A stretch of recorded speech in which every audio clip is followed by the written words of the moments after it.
Los pingüinos no perdieron la habilidad de volar. La cambiaron por algo aún más poderoso. Hace millones de años, un grupo de aves descubrió un océano lleno de comida, pero imposible de alcanzar volando.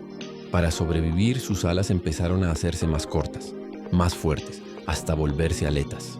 El vuelo en el cielo se sacrificó por velocidad bajo el agua. Hoy, un pingüino nada más rápido que muchos peces. Su cuerpo es un misil aerodinámico hecho para cortar hielo y olas. Y tienen un truco secreto.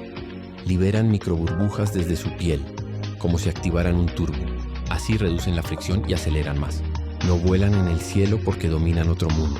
Los pingüinos son las aves que eligieron volar, pero en otro elemento. ¿Quieres más historias que rompen las reglas de la naturaleza? Sígueme.